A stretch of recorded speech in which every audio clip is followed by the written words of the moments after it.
Hello ladies and gentlemen, welcome to the School of Science. My name is Luke and this is something that I've not done in a while. This is the Blue Jibber. Now, I wouldn't really be doing this because at the moment my main focus has been the Brand New More project stuff, but the fact that there's been a board meeting at Everton and someone's been removed from power, as to say, I figured I might as well throw my hat in the ring in regards to this one.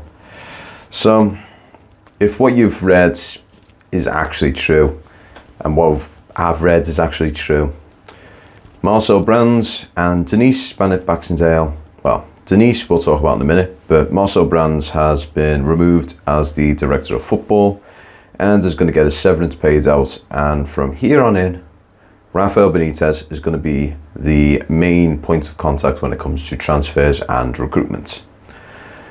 This is a double-edged sword. Now, a director of football is a very interesting role that we've had as of late, because back in the past it has always been almost down to the manager to make their decisions, sometimes chairman, sometimes other member of staff in the club being on the board. Normally these are the people who would make the decisions of people coming into the squad.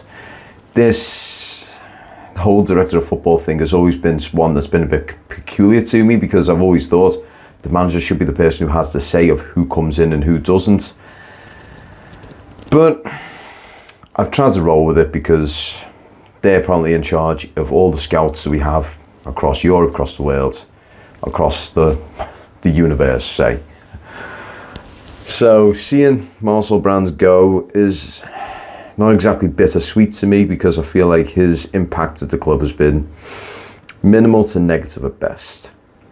Now, on the other hand, Denise Baxendale has made a statement that apparently she is going to be looking for work elsewhere, but is apparently still going to reign as the CEO of Everton Football Club at the time. But in all fairness, this is another one. Back when we had Robert Elstone, I looked at it and thought, okay, what's the situation with this? What's his say in the club? Does he do the hiring and the firing? Because again, this is another thing. Granted, as a business aspect, yes, it is important to have a CEO, but in a football club aspect, I don't understand it, because again, football club, normally this would be down to the boards, whoever's coming in, who's going. So whether the manager gets sacked, whether the manager gets hired, whether a player becomes in breach of contract and they get relinquished their contract, anything along those lines, I always figured that would be down to, say, the chairman, the board, and all those people, not like a singular person. This is always meant to be a group decision. So this whole concept has confused me, but the main thing first is people stop going on the witch hunt for Rafa's head. It's pointless, it's stupid, just for the fact that hasn't had a full squad, doesn't have a full squad, and the way things are going with the thinness of our squad, he's never truly going to have a full squad. He needs backups for almost every single position that he has. He needs backups for right back, he needs backup for left back, he needs backup centre backs, he needs backup midfielders, he needs backup strikers, he needs backup keepers. He always needs these sorts of people to be at the background point for if, let's say for argument's sake, Seamus Coleman gets injured, we need to have a right back, which we haven't had for over 5 years, to stand in as a replacement. I mean, yes, people are going to say to me until they're blue in the face, we have John Joe Kenny. Yes, that's great, we have John Joe Kenny. But in all fairness, he's not the right back that's of Premier League quality. He's probably a mid-table championship or a foreign division sort of right back. I mean, Schalke he did great for, but unfortunately they got relegated on his watch. In regards to Luca Dean and his position, if he ever gets injured, we are screwed beyond all means. I mean, granted, he hasn't had a great season so far, but I think we will notice very much so if we are missing him, because he's one of the very few players on that back line that actually gets up the field and provides a passage of play that nominating people can provide. I mean, granted, we have got the likes of Damari Gray, we have got the likes of Andros Townsend, we have got the likes of Richarlison, who likes to sit on the left of the field. Even Anthony Gordon, he is pretty much our left winger at this point in time. But to tell you the God's honest truth, I can't really say selling, renting out Niels and Cuckoo and basically letting Thierry Small go out the door was a terrible mistake, I feel, because we never got another one. We never got another left back. Even if we would have got someone who's, late 20s, early 30s, had them as someone on the wings, like what we have for Rondon. Now, that is another one I'm going to be getting to in a minute, but I'm going to stay on the track here.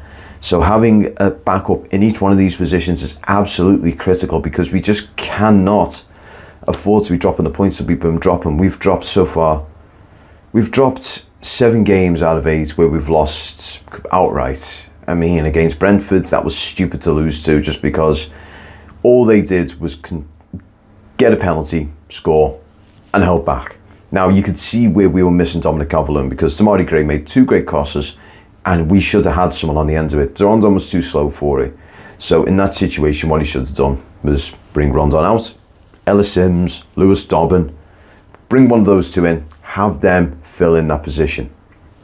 Unfortunately, for some reason, he has this weird infatuation with Rondon. Whether Rondon has something on Rafa Benitez or not is beyond me. But again, we need to cover these bases badly. Even if we were to turn to turn to Nielsen Cuckoo and say to him, okay, mate, we need you back. We need to relinquish you from your rent or your loan out, bring you back, pay whatever we need to pay in order to get his loan contract ripped up so we can get him back here as a fall-in for Luca Dean, because we are in dire need for one. Now, Rafa, my personal opinion, he's not an amazing manager. He's a good manager, but not amazing. I'm not going to be on the witch hunt to say Rafa out, because I just do not see a reason for it. Right now, we are in a position where we need to rebuild a squad. Now, there's no point in us rebuilding a squad if we're going to start swapping managers every single bloody season. So far, we've had Roberto Martinez, we've had Ronald Koeman, we have had Sam Allardyce, we have had Marco Silva, we have had Carlo Ancelotti, we have had Big Dunk, we have had David Unsworth, and now we have Rafa Benitez. That's 8 managers since the 2012-13 season. This is not acceptable. 8 managers in such a small space of time is just stupid. We are swapping managers too quickly. Not the squad. Now, here's the thing. I'm not sure if people are aware of this, but when you have a new manager in, they have a new formation tactic. They have a new play style. They have a new coaching style. They have different styles. For players to adapt to that takes time, and there's a certain set of players that can adapt to that. So what ends up happening is you have a manager who has a play style that certain players can't adapt to. I mean, it's been proven. I mean, look at, we'll say, I'm trying to think of a player that's actually been a good example for this. We'll say, for argument's sake, Andre Gomez. Now, in his prime, we had him playing almost an attacking midfield sort of role. He pretty much sat behind our forwards, and we gave him the ball. He controlled that part of the pitch. So he pretty much controlled the top half of the pitch, and he distributed to that top half. Since his injury and since the managerial change, he has just been about 20% of the player he used to be. Now, granted, he has been coming back as of late, so any games he has been playing, he does seem to be getting himself out there, trying to really put a shift in. But unfortunately, he's no longer the player that we used to have. So that's pretty much an example where a managerial change has affected him negatively. So I am ranting and raving a little bit here, but this is the point I'm trying to get across.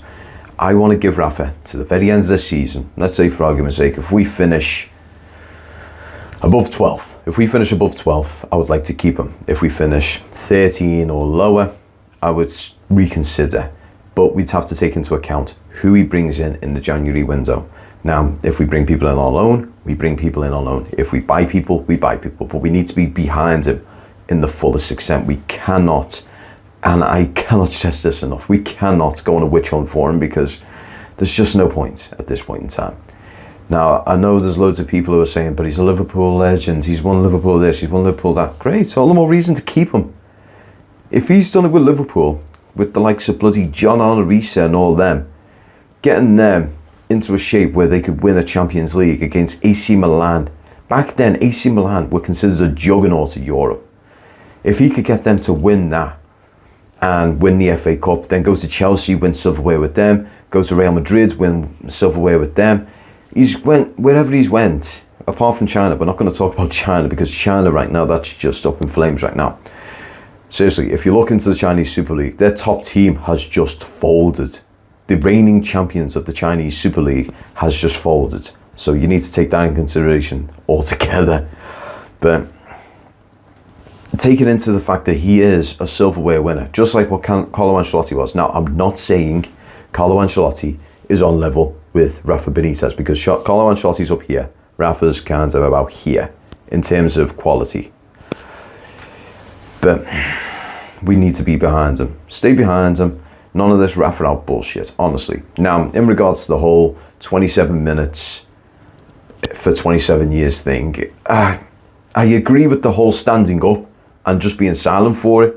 That is a good message for the board.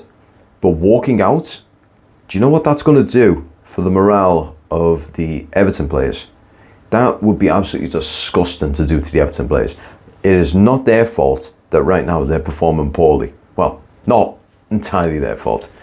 We do need to shape up, but quite frankly, it's not. I can't say it's this person, this person, this person, this person, because it's not. It's the company as a whole of Everton Football Club. It is the company as a whole, because it's not just the Everton first team that's been suffering. The Everton under-23s are suffering. The Everton ladies are suffering. All these teams are suffering, and to be honest, I've got a feeling it's not down to like a few individual people. It's a large net that needs to be dealt with. So having Rafa Benitez as the main recruiter, it's good, but it's not great. It's nice to see we're going to have a manager who knows the players that he wants and can get. But the only problem is, how much are we going to be able to give him for January? Because we have just sold off James Rodriguez. That was 200 grand a week off our books.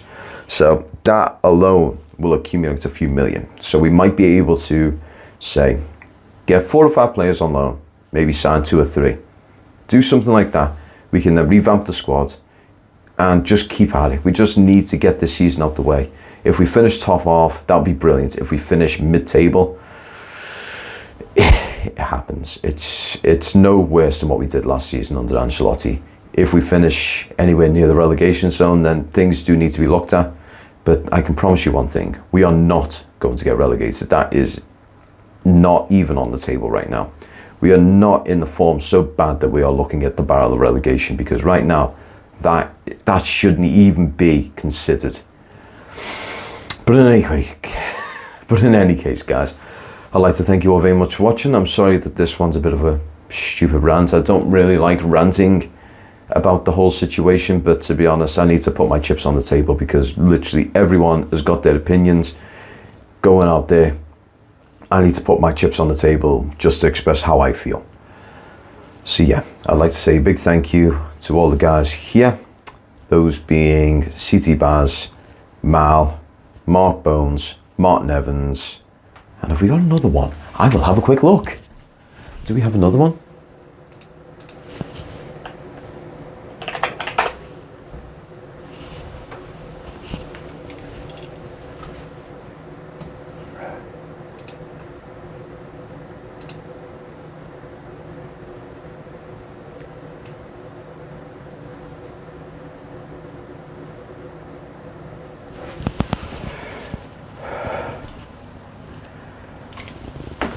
And I'd like to say a big thank you to one of our newest patrons, Francis Houghton. Thank you very much, Francis. I do apologise about that one. I just needed to have a quick look at that. I should have checked that beforehand. I'm terribly sorry for that.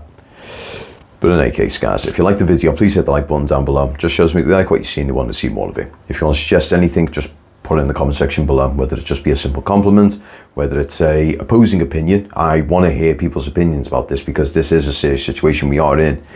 The club is quite literally falling apart right now, and we as fans do need to bring it together, but it's no point being a witch hunt, because that's just going to make us go the way of Portsmouth, honestly. We're going to we are going the way of Portsmouth if we're not careful. So I think Fahid Moshiri and Bill Kenwright really need to have a think about who's coming into the club, who's going to be doing what in the club, because it's getting close to that point right now. So we need to be extremely careful on that point. Also, if you are new to the channel, I do apologise. This isn't the standard sort of video that we do. This isn't the standard sort of somberness. We are normally quite happy and peppy doing the Bramley Moor stuff. I do enjoy doing the Bramley Moor stuff. So if you are new to the channel, I promise you there's going to be another video coming out very soon. It'll be live this Wednesday if you're part of the YouTube channel. It's going to be live on Tuesday if you're part of the Patreon team. Also, if you want to be part of the Patreon team and be like all the guys here who are currently who were mentioned earlier, don't forget to go on the Patreon. We have got 2 tier subs. We've got the first one, which is the cup of coffee tier. Now, the cup of coffee tier is essentially just like getting the pounds and saying, "Yeah, Luke, get that on me. Keep up the good work." Also, that was a £2, not a £1. That is essentially the cup of coffee tier. It's literally just putting a tip in the tip jar. It has no real benefits other than you're doing a good thing by helping the channel grow.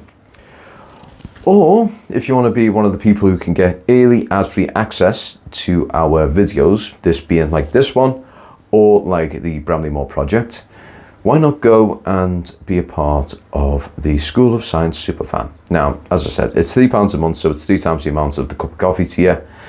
But for that £3, you do get early access to any of the videos, and over the course of time, you will actually get some stickers. Ironically enough, I was experimenting with it. So if anyone who is part of the Patreon team, if you've got the stickers yet, please send me a photo. I want to see what these stickers are like. Honestly, I don't even know what they're like yet because I haven't even been given any. Thank you, Patreon. I mean, I make the stickers. You don't give me any stickers. Why not give me a sticker? I want to throw a few stickers of the channel around Liverpool. Probably get given a bloody littering violation as well, or a vandalising. I don't know. What do they do for people who do like low scale vandalism with stickers these days? Do they fine them? Do they give them a slap on the wrist? What do they do with that? I don't know. But anyway, guys, I'm rambling here. I'm terribly sorry. I'd like to thank you all very much for watching, and I'm going to see you on the Bramley Moor project video. And make sure you tune in for this one. I'm not sure about that. Excuse you. Excuse you and the mount you are sitting in. Apologies about her. But yeah, tune in for the next Bramley Moor video. It's going to be a very brilliant one. The dock is pretty much all the way filled in. It was an evening one because I could only get there in the evening. But oh my God, it looks absolutely beautiful. Seeing the Liverpool skyline at night is something to behold. But in any case, guys, I'd like to thank you all very much for watching. I'm going to see you on the next video. Peace.